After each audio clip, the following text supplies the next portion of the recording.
Formula One racing, one of the most challenging and dangerous sports on Earth.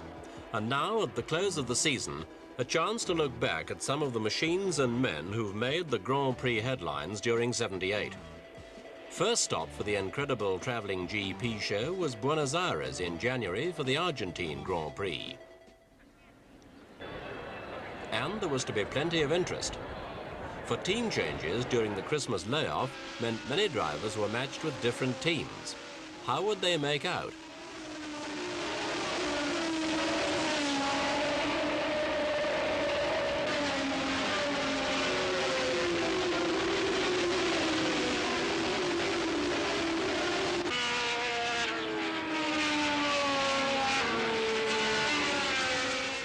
Buenos Aires was to set the scene for the whole season, with the American Mario Andretti and his British Lotus 78 dominating the race from start to finish, clearly the combination to beat.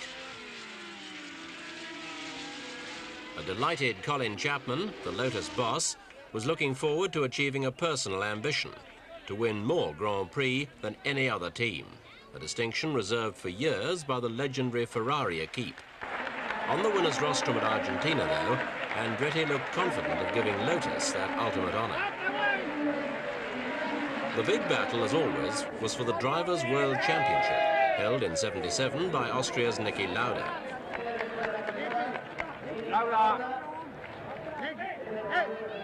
This season was to be Lauda's first away from the Ferrari team, which he'd left under a cloud of dissatisfaction. Instead, Lauda was driving a Brabham Alfa Romeo, and fans were speculating whether he could be as successful without the amazing Ferrari teamwork and skill to back him up. James Hunt, the British former world champion, remained with McLaren. Hunt's been unable to repeat his earlier success, blaming an outdated car for some failures during '77. One thing the fans could be sure of, the extrovert Hunt would be involved in some sort of drama before the season was out. The team setting the pace appeared to be Lotus, headed by Andretti, the Italian-born American, who looks like everyone's idea of a racing driver. Almost the old man of motor racing, Andretti, teamed with an improved Lotus 79, was hoping he wouldn't be plagued with the engine problems of the previous season. His partner would be the Swede, Ronnie Peterson, a very able and likeable driver with a tremendous following of fans. Peterson left Team Lotus a couple of years ago for the March outfit. Then there'd been considerable disenchantment between Peterson and Lotus. Apparently, the wounds had healed. Patrick Depailler of France was again driving for the Tyrrell team, this time with a conventional car, following the abandoning of Tyrrell's six-wheeler. South African Jody Scheckter should have been a happy man. His Wolf team's backed by a Canadian multi-millionaire who'd readied at least 3 cars for his use.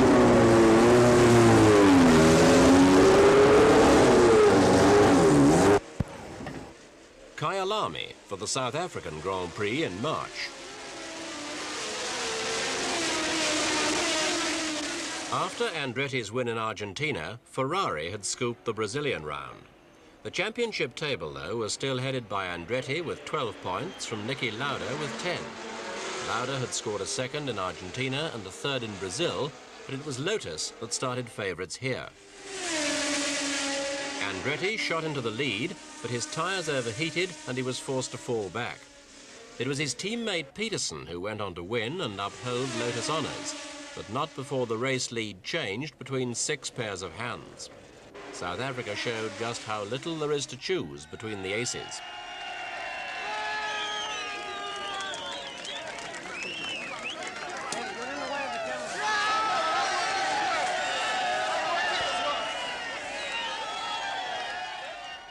On to Monaco in May. With 4 races behind them, a pattern had emerged, with Lotus and Ferrari locked in combat. By now, the Argentinian Carlos Reutemann, who'd inherited the team leader's slot when Lauda walked out the season before, proved himself by tying at the top of the championship table with Andretti, both on 18 points. But this was Depailler, a GP veteran, after winning his very first Formula One event. The spring saw the circus of transporters, cars, mechanics, press and hangers-on follow the glamour trail through races in Belgium and Spain, both of which Andretti won, to Sweden, where Lauda was once again victorious, to France, and a third 1-2 score for Andretti and Peterson. But summer was for England and the British Grand Prix. Naturally, all eyes here were on the home-based Lotus team. Undoubtedly, this was to be the season for Chapman's team to beat the Ferrari record for total wins. By now, Andretti was leading with 45 championship points, and Peterson was next with 36. Lotus, of course, way ahead in the manufacturer's prize. But do successful racing cars make for better road cars? A question we put to Chapman himself.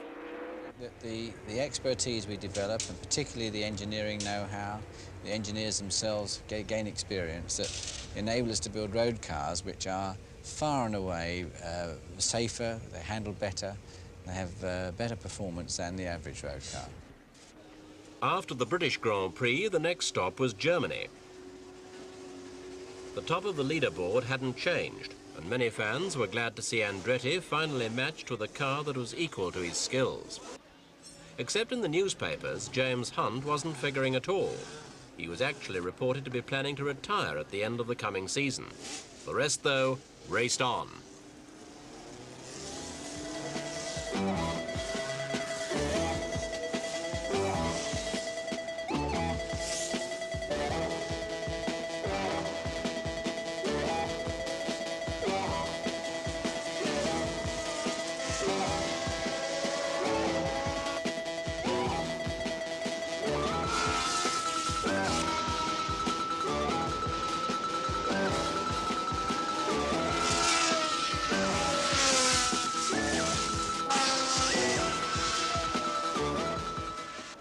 Italy, and the terrifyingly fast Monza circuit that was to witness a tragedy whose shadow fell over the rest of the season. It was here at the first chicane that Ronnie Peterson's Lotus collided in a horrific traffic jam, a crash from which the popular Swede was never to recover.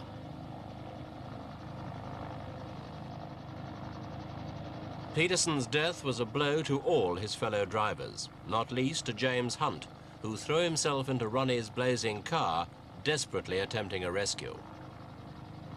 My car flew up in the air and went spinning down the road, and then I saw, as I stopped, I saw a car on fire behind me and nothing much going on, so I went and had a look to see what was going on. This, in fact, was your friend and colleague Ronnie Peterson. Now, what was the state of his car, and what did you do about it?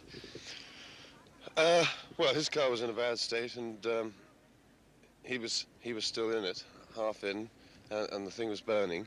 There was one marshal there already who had arrived, who in fact was doing a terrific job because he was being very sensible. He had one extinguisher, and rather than blast the whole thing off in a vain attempt to try and put out 40 gallons of fuel, he was conserving it and just knocking down the flames around where Ronnie was.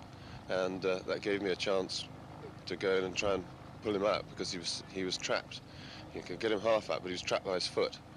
And the guy was keeping the flames down there, and eventually we managed to get the steering wheel bent and get him freed off and pull him away. Did you, in fact, speak to him after the accident?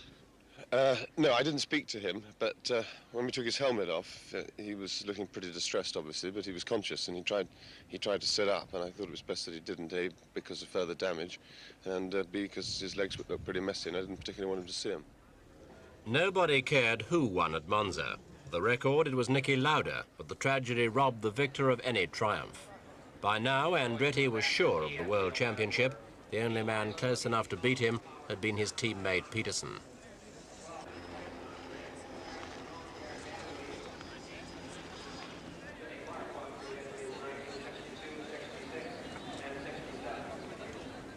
James Hunt will move to Wolf next season for an astronomical salary and possibly a final throw of the dice. Despite some respectable placings, Lauda hardly smiled all season. The Grand Prix tension seemed to wrap him in gloom, though still he soldiered on.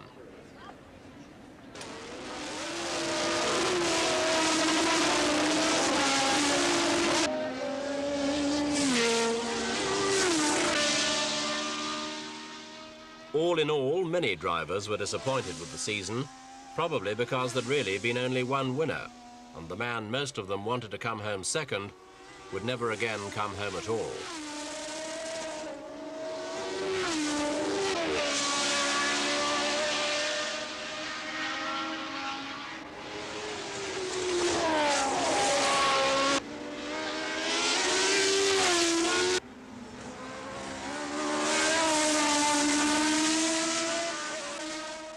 With the championship sewn up for Lotus, speculation here at Watkins Glen in New York State was not about the current season, but about the next. Again, drivers would be switching teams for a better chance to grasp those elusive laurels. Again, they'd risk their necks, not to entertain the crowds, but to prove something. To prove they're the best at the most dangerous sport on earth.